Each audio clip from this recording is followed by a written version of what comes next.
I want to bring in my next guest, 2024 Republican presidential candidate Vivek Ramaswamy. Great to see you again, Vivek. Thanks for being here. So is the judge right here? Was this the biggest attack against free speech in our entire history? The judge is absolutely right. And, David, I was actually writing about this starting in January 2021, when, along with my former Yale law professor, we were the first people to actually advance this legal theory. It was dismissed at the time, where what we said was if the government actors are using private companies to do through the back door what the government could not do through the front door, then those private companies are actually bound by the First Amendment. That bucks conventional wisdom, because the First Amendment usually applies to the government. But it turns out if they're turning private companies into their pawns to be able to censor speech that's protected by the First Amendment, then that's still bound by the Constitution as well. This is the first landmark case in which a federal judge has come down on the side of that legal theory that I advanced 2 years ago, over 2.5 years ago, actually.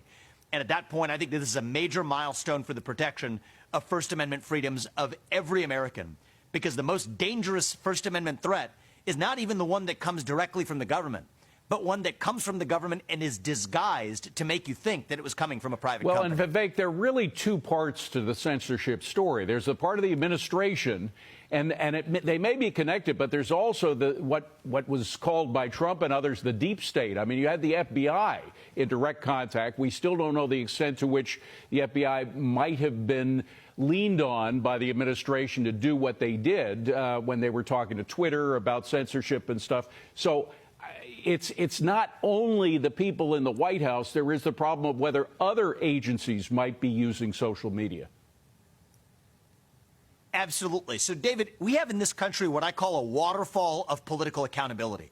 The Constitution set it up such that Congress made the laws and the president and the executive branch executed them. The waterfall step number one was to the alphabet soup of the administrative state, FTC, SEC, FBI, and so on.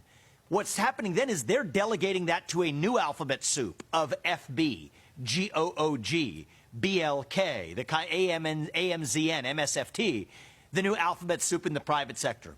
So this is what I call the woke industrial complex, a merger of private power and state administrative power that together is more powerful than what either could have accomplished on its own. And what I say, if it is state action in disguise, the Constitution still applies. Yeah. That's what this federal judge held. I think it is a landmark milestone for actually protecting the free speech rights of Americans across the country. And, you know, none of the people or the organizations in that alphabet soup that you were talking about were elected. I mean, that's the point. These unelected officials are doing so much to organizations in that alphabet soup that you were talking about were elected. I mean, that's the point.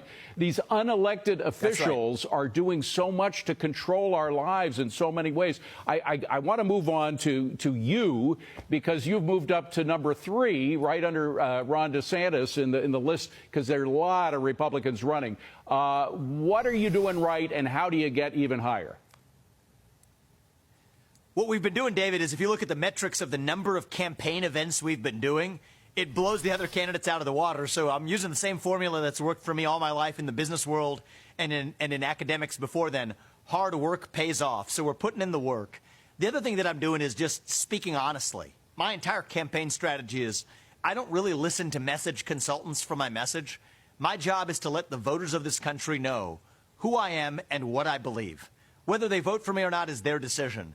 But if I know that I've let them know who I am and what I believe, then I can put my head at night on the pillow and go to sleep with peace. Well, you know, a lot of people, forgive me for interrupting, Vivek, but a lot of people are wondering why Ron DeSantis wasn't able to make more progress in going against Donald Trump. And one of the things that have been pointed out, he didn't just focus on the economy. He's been focusing on his fight with Disney and a lot of other stuff. But had he, because Americans are so concerned about the economy right now, and President Biden is very vulnerable on this, he's only 24% say the economy is good to excellent. 76% say the economy's in fair or poor shape. And then the president's direct approval on economy, it's actually up 5 points in the past couple of weeks, but it's still only at a 38% approval, 60% disapprove. So was that DeSantis's fault? And are you going to learn from that and focus more on the economy? Here's the lesson. This election will be won on who actually has a vision for where we are going as a country, not based on retrospective blame or boasting. It's going to be based on a vision for where we're going, and that includes economic growth. It's not just a discussion about tax cuts or tax increases versus spending cuts. It's also a question of how do we unlock GDP growth in this country itself. My vision is we unlock American energy, drill, frack, burn coal, embrace nuclear, put people back to work by no longer paying them to stay at home, reform the U.S. Federal Reserve, restore a single mandate for the U.S. Fed, and shut down that administrative regulatory state that's a wet blanket on the U.S. economy. That's a vision where, actually, if our economy is growing, David, people tend to be more proud of a nation where they're making more money in that nation. So those are the kinds of issues I'm focused on, not focused on the past, focused on what we are running to. Gotcha. And so far, that's been a successful strategy in this campaign. Stay right there. We want to hit another story with a reporter, but I want to get your reaction to it.